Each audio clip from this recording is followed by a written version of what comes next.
अमर सिंह आप सभी का हार्दिक स्वागत करता हूं आपके अपने YouTube चैनल अमर क्लासेस 82 पर।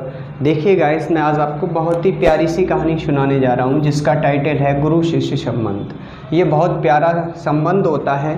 तो देखो, मैं ज़्यादा वक्त गंवाए बिना आपको सिंपल सा एक संबंध के बारे में कहानी सुनाता हूँ।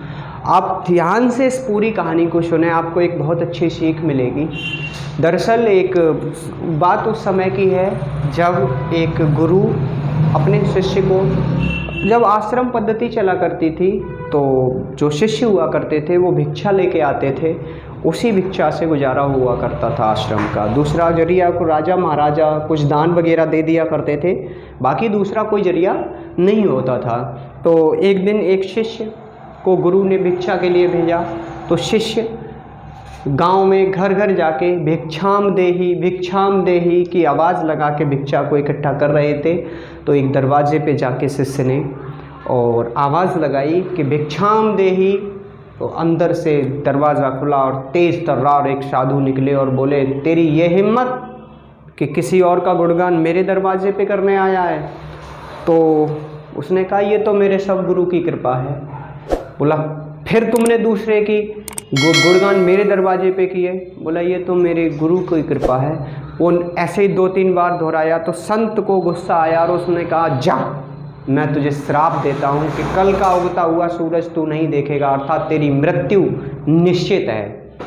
थोड़ी देर बाद शिष्य वहीं से चला गया आश्रम में उदास होकर। उदास पहुँचा तो गुरु ने पूछा, क्या हुआ, ले आए भिक्षा? बोला, हाँ ले आए भिक्षा, भिक्षा में अपनी मौत लेके आए हैं। गुरु मुस्कुराए और बोले, कोई बात नहीं। शाम हुई लेकिन वो शिष्य अपनी धुन में था कि आज होने वाला क्या है, आज होने वाला क्या है, मेरी तो मौत निश्चित है। शाम हुई, खाना तैयार हुआ। बोला, आ जाओ भोजन कर लो। शिष्य कहता है, आपको भोजन की पड़ी है, मेरे यहाँ पानी नहीं उतर रहा है। गुरु बोले, कोई बात नहीं। वो जाके, शाम हुई, रात हो गई, पहला पहर शुरू होने वाला था कि शिष्य को आवाज़ देते हैं, बेटा। बोला, जी गुरु जी, कि आओ मेरे चरण दबा दो। उन्होंने कहा, मर तो रहे ही हैं, गुरु की सेवा में मर जाए, इससे अच्छा क्या होगा। तो उन्होंने कुछ नहीं, वो पैर दबाने लगा। तो गुरुजी ने 2 शब्द कहे, बेटा चाहे कुछ भी हो जाए मेरे पैर मत छोड़ना, बेटा चाहे कुछ भी हो जाए मेरे पैर मत छोड़ना। इस बात को गुरुजी ने 2-3 बार दोहराया और गुरुजी थोड़ी देर बाद सो गए।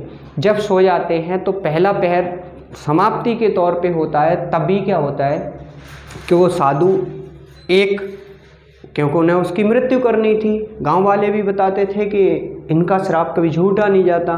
तो उन्होंने क्या किया कि एक देवी को भेजा जिसके पास बहुत सारा धन था और खड़ी हो गई दरवाजे पे आके। बोला, बेटा, आवाज़ लगाई कि बेटा ये ले जाओ धन, बहुत सारा सोना है, आप ले जाओ।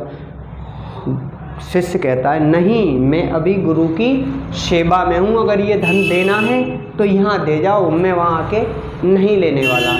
थोड़ी बहुत देर चलता रहा, पैर गुजरा, बोली अभी ये पासा काम नहीं करने वाला, तो वापस चली गई। दूसरा पैर लगता है, दूसरे पैर में वो एक दूसरी उसकी माँ का वेश धारण करता है। वो बहुत सोचने के बाद कि माँ के मिलने ज़रूर आएगा। तो राक्षस बाहर से आवाज़ देता है माँ का रूप धर के, बेटा मैं देख तेरी माँ तुझसे मिलने आई हूँ, आजा बेटा, मेरा तुझको गले से लगाने का बड़ा मन कर रहा है। तो थोड़ी देर बाद देख बेटा कहता है कि माँ, मन तो मेरा भी बहुत कर रहा है, लेकिन माफ़ करना, मैं इस समय गुरु की सेवा में हूँ। तो वो भी उसका पासा फैल जाता है। तीसरा पैर शुरू होता है, ऐसे धीरे धीरे करके गुजरते हैं। तो जब आखिरी पैर आता है तो वो साक्षात यम रूपी राक्षस को भेजता है और बोलता है बाहर खड़े होके, मैं तेरी मृत्यु, मैं तुझे लेने आया हूँ, बाहर आ।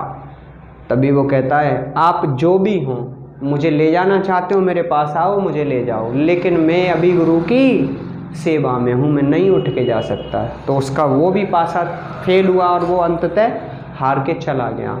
सुबह हुई, चिड़िया चहचहाने लगी, गुरुजी की आंखें खुली, बेटा हाँ तुम तो जीवित हो, तुम तो कह रहे थे मैं मरने वाला हूँ। बोला, सब गुरुजी आपकी कृपा है। और शिष्य आंखों में आंसू लिए रोने लगा और गुरुजी के पैर पकड़ लिए। अर्थात उसकी मृत्यु नहीं हुई, किसके कारण? गुरु के कारण। तो जिसका साथी होता है ना गुरु, और शिष्य जिसका आज्ञा का पालन करते हैं, उस गुरु का काल क्या स्वयं महाकाल भी कुछ नहीं बिगाड़ सकते। और जो गुरु की आज्ञा की अवहेलना करते हैं उनको साक्षात भगवान उतर के आ जाए तब भी नहीं बचा सकते। इस धरती पे जितने भी महापुरुषों ने जन्म लिया अपनी गुरु की आज्ञा का बखूबी पालन किया, चाहे उसके लिए प्राणों की बलि देनी पड़ी हो, कुछ भी किया हो, लेकिन गुरु की अवहेलना नहीं की हो। लेकिन आजकल के विद्यार्थी टीचर को टीचर नहीं, एक ट्यूशन पढ़ाने वाला टीचर समझते हैं। बेटा ये दिमाग से भ्रम निकाल दो, जिस दिन ये भ्रम निकाल दोगे ना उस दिन आप भी एकलव्य की श्रेणी में होगे, अर्जुन की श्रेणी में होगे। बहुत से आप गुरु शिष्य संबंध बहुत ही अटूट होता है।